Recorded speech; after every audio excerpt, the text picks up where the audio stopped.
Welcome to S9 TV. ముందుగా headlines చూద్దాం.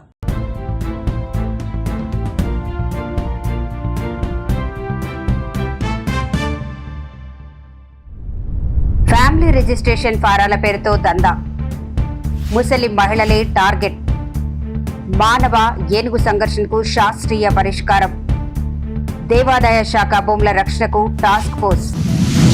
कल फैमिली रजिस्ट्रेशन सर्टिफिकेट का आगाज हुआ था और आज कई शिकायतें हमारे पास आए कि लोग खासतौर से मी सेवा सेंटर के बाहर जो लोग हैं वो लोग आवाम को गुमराह करते हुए आवाम से ज़्यादा पैसे ले रहे हैं।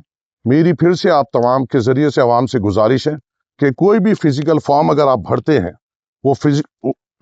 कोई भी ऐसा फिजिकल फॉर्म अगर आप भरते हैं, ये फिजिकल फॉर्म की कोई वैल्यू नहीं है, क्योंकि इसके नीचे ही लिखे हुआ है कि ये सिर्फ डिजिटल सिग्नेचर के लिए एक सैंपल है, किस तरीके से होगा। ऐसे फॉर्मों को बेचा जा रहा है, लोगों को बेवकूफ बनाया जा रहा है, इसके लिए पैसे लिए जा रहे हैं, भरने के पैसे लिए जा रहे हैं जिसकी कोई जरूरत नहीं है। आप सीधी तौर पे मी सेवा जाइए, 40 रुपए वहां पर दीजिए, कंप्यूटर पे ही पूरे डिटेल्स लिखे जाएंगे, आपका फूड सिक्योरिटी नंबर वहां पे लिखे जाएगा। ऐसा कोई फॉर्म आपको भरने की बिल्कुल जरूरत नहीं है। और आपके जरिए से मैं उन तमाम नामपल्ली में जो मी सेवा सेंटर्स हैं, मैं आपको आखिरी बार गुजारिश कर रहा हूं, आपको जो फीस मी सेवा की प्रिस्क्राइब्ड है वही आपको लेना है। फैमिली रजिस्ट्रेशन सर्टिफिकेट के लिए 40 रुपए है। अगर आप 50 रुपए लेंगे, मैं आपके मी सेवा सेंटर पे खुद आऊंगा। अगर आप पैसे बढ़ के लेंगे, मैं खुद आके आपके मी सेवा सेंटर के ऊपर अपने जाती लेटर हेड पर आपकी कंप्लेन डालते हुए आपका मी सेवा सेंटर बंद करने लगाऊंगा। ये जो कोशिशें हो रही है, ये अवाम को सहूलत देने मजलिस इत्तेहादुल मुस्लिमीन कर रही है, और इस कोशिशों में जो अवाम के फायदे करने की जगह पे जो लोग इनको लूटने का सोच रहे हैं, उनसे भी सख्ती से मजलिस इत्तेहादुल मुस्लिमीन इनका मुकाबला करेगी और इनके कारोबारों को बंद करा देगी। ఈరోజు మా షాద్నగర్ జోనల్ పోలీస్ వారు ఇక్కడ మా 2 కేసెస్లో ఒక inter state chain snatching gang వాళ్ళకి పట్టుకోవడం జరిగింది. నాట్ ఓన్లీ చైన్ స్నాచింగ్, వాళ్ళకి చాలా ఇంకా వేరే కేసెస్లో ఇన్వాల్వ్మెంట్ ఉంది. ఇది ఒకటి ఎంఓ కాదు. చైన్ స్నాచింగ్ కాకుండా ఇది సేమ్ ఈ ముగ్గురు మనిషి మా కస్టడీలో ఉన్నారు. వాళ్ళు చైన్ స్నాచింగ్ మరియు mobile theft from the general people, from the common people, మరియు మోటార్ సైకిల్ థెఫ్ట్ కూడా ఈ కేసెస్లో కూడా వాళ్ళకి ఇన్వాల్వ్మెంట్ ఉంది. సో ఈ ముగ్గురు మనిషి పంజాబ్ స్టేట్ వాళ్ళు ఉన్నారు. ఇద్దరు మనిషి అక్కడ తరణ్ తారణ్ డిస్ట్రిక్ట్ ఉంది, అక్కడ ఈ తరణ్ తారణ్ డిస్ట్రిక్ట్ వాళ్ళు ఉన్నారు, సుఖ్దేవ్ సింగ్ అండ్ షంషేర్ సింగ్. ఈ ఇద్దరు మనిషి యాక్చువల్లీ హార్వెస్టర్ డ్రైవర్ ఉన్నారు.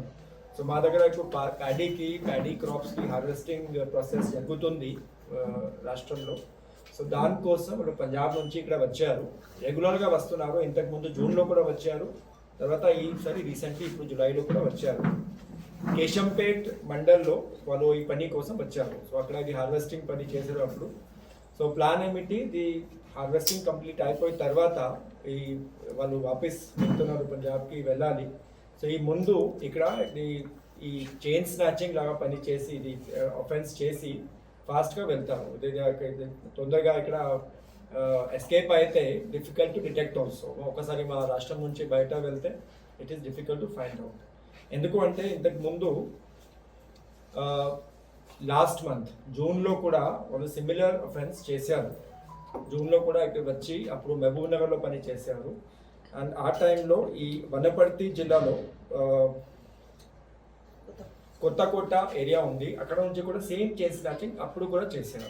అధికారులకు, జిల్లా యంత్రాంగానికి, వన్యప్రాణి సంరక్షణ కోసం నిరంతరం కృషి చేస్తున్న అటవీ శాఖ అధికారులు, సిబ్బందికి, స్థానిక ప్రజాప్రతినిధులకి, ప్రజలకు, మీడియా మిత్రులకు, మీడియా మాధ్యమాల ద్వారా ఈ కార్యక్రమాన్ని వీక్షిస్తున్న ప్రతి ఒక్కరికి నా హృదయపూర్వక నమస్కారాలు.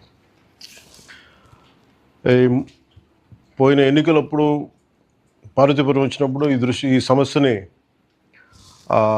నిమ్మకి జయకృష్ణ గారు తీసుకొచ్చారు. చాలామంది ప్రజలు ఇది నా దృష్టికి పట్టుకొచ్చారు. చాలా పంట నష్టం, ప్రాణ నష్టం ఉంది. దాని మీద అటవీ శాఖ మంత్రిగా బాధ్యత తీసుకున్నప్పుడు దీని గురించి చాలా నిరంతరం కృషి చేసాం. అయితే మనకున్న సమస్య ఏంటంటే మన దగ్గర ఈ ఎలిఫెంట్స్ని ఇది వసుదైక కుటుంబంలాగా మన ప్రకృతిలో మనం భాగమే తప్ప మనమే సంపూర్ణమైన ప్రకృతి కాదు కాబట్టి మన యానిమల్స్కి కూడా దాని రైట్ ఉంటుంది, హక్కులు ఉంటాయి. అందుకని మనల్ని పంటలు నాశనం చేస్తున్నాయి కదా అని చెప్పి మనం వాటిని ఇష్టారాజ్యంగా మనం చేయలేము. దానికి కొన్ని రూల్స్ ఉంటాయి, పద్ధతులు ఉంటాయి. దీంట్లో మనకి చాలా టైం పట్టింది తీసుకురావడానికి. ముఖ్యంగా మనకేమో ఈ వైల్డ్ ఎలిఫెంట్స్ని టేమ్ చేసి ఆ సిస్టమ్ మన దగ్గర చాలా తక్కువ ఉంది, దాన్ని డెవలప్ చేయలేదు. ఏదో 1-2 ఎలిఫెంట్స్ ఉన్నాయి, అవి కూడా పెద్దవి అయిపోయినాయి. దాంట్లో బాధ్యత తీసుకున్న తర్వాత మన కర్ణాటక వెళ్ళడం, అక్కడ గౌరవ ముఖ్యమంత్రి గారు, మన ఇంతకుముందు మాజీ ముఖ్యమంత్రి గారు శ్రీ సిద్ధరామయ్య గారిని కలవటం, అలాగే ఫారెస్ట్ మినిస్టర్ అప్పుడు ఈశ్వర్ ఖండ్రే గారిని కలవటం, వారిద్దరి సహకారంతో ఈ రోజున మనం ఆ ఏనుగు కుంకి ఎలిఫెంట్స్ తీసుకురావడం జరిగింది. ముఖ్యంగా ఈరోజు మనం పార్వతీపురంలో చేస్తున్నామంటే దీనికి ముఖ్యంగా మనం కృతజ్ఞతలు చెప్పుకోవాల్సింది. We should be grateful to Karnataka state government and Karnataka leadership. ఈరోజు దేవాదాయ శాఖ తరఫున ప్రమోషన్స్ దాదాపు 51 మందికి ప్రమోషన్స్ ఇవ్వడం జరిగింది.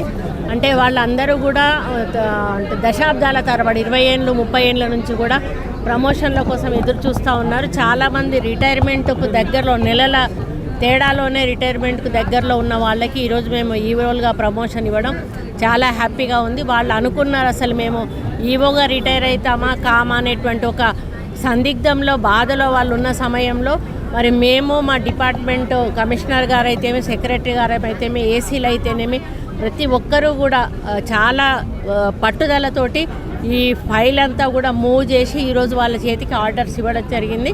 వాళ్ళు చాలా చాలా చాలా హ్యాపీగా ఫీల్ అవుతూ ఉన్నారు. వాళ్ళు రిటైర్మెంట్ మేము ఈవోగా కాకుండానే అవుతామనేటువంటి ఒక సైకలాజికల్ ఫీలింగ్లో వాళ్ళు ఒకలాంటి డిప్రెషన్లోకి కూడా వెళ్ళిపోయిన వాళ్ళు ఉన్నారు.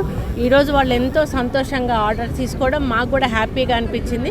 వాళ్ళకు దిశానిర్దేశం కూడా చేయడం జరిగింది, మీ డ్యూటీస్ బాగా చేయాలని చెప్పి. కాబట్టి దేవాదాయ శాఖకు మంచి పేరు తెస్తారని వాళ్ళు ఆశిస్తూ ఈరోజు వాళ్ళందరికీ కూడా అభినందనలు తెలియజేసుకుంటూ సెలవు కమిటీ చేసి వాళ్ళ ద్వారా మాకు రిపోర్ట్ తెప్పించుకొని ఏదైతే ఎంక్రోచర్స్ ఉన్నారో ఏ విధంగా వాటిని మనం చేజిక్కించుకోవాలి. కొన్ని మనకు దాంట్లో కూడా ఇక్కడ కోర్టులో కూడా పెండింగ్ ఉన్నటువంటి కూడా చాలా రోజుల తరబడి ఉంటా ఉన్నాయి. దాన్ని కూడా ఏం చేయాలి ఇవన్నీ కూడా ఒక స్టడీ చేసి ఒక రిపోర్ట్ తెప్పించుకొని దాని మీద తప్పనిసరిగా చర్యలు తీసుకోవాలి. లేదు. ఇంతటితో వార్తలు సమాప్తం. మరిన్ని అప్డేట్స్ కోసం చూస్తూనే ఉండండి S9 TV న్యూస్.